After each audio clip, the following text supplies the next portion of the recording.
আর মা তো নিজের বাচ্চাকে ছেড়ে কিভাবে থাকবে বলুন? আমরা ওকে বাড়িতে নিয়ে আসি না, দীপিকা দিদি ভীষণ খুশি হবে, আর ওর মেয়েটাও। আর আপনি চাইলে তো সেটাও সম্ভব। কথাটা ঠিকই বলেছ, দীপিকার জন্য এর থেকে ভালো গিফট হতেই পারে না। আমি দেখছি বিষয়টা।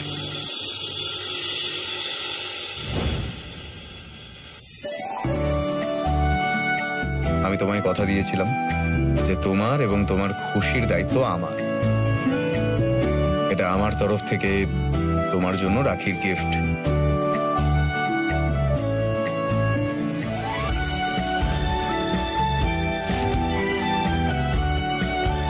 আমার দেখে ভালো লাগলো যে নয়নার এখানে আসাতে তোমরা সবাই খুশি হয়েছো,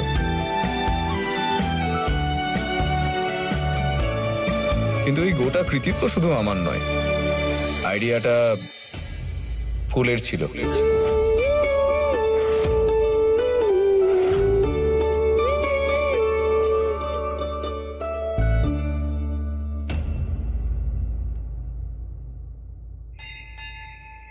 তারা দেবী, আমার খুব ভয় করছে। বলুন না কি হয়েছে? আমার ফুলের বিবাহিত জীবনে সমস্যা দেখা দিয়েছে। এমন কি হয়েছে? কেন বলছেন বাঁচানোর কথা? আজ উনি আমাকে এখানে আসতে আজকে বাধ্য করেছেন, তাই আমাকে সব সত্যি আপনাকে বলতেই হবে।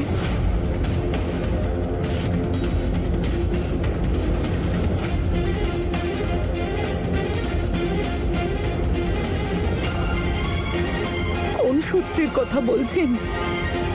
কি বলতে চান আপনি? আসলে ফুলের বিয়ের সত্যিটা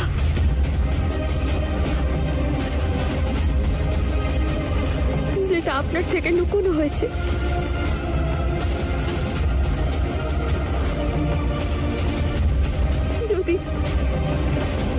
যদি সত্যিটা আমি আপনাকে আগে বলে দিতাম, তাহলে ফুলের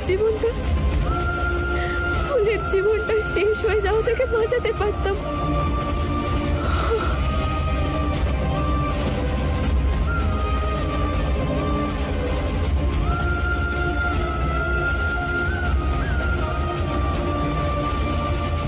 কি হয়েছে আমার মেয়ের সঙ্গে? কেন আমার মেয়ের জীবনটা শেষ হয়ে যাবে? বলুন না তারা দেবী, কি হয়েছে ফুলের সঙ্গে? আজ জন্মাষ্টমী। আজকের রাতে ভগবান কৃষ্ণের জন্ম হয়েছিল।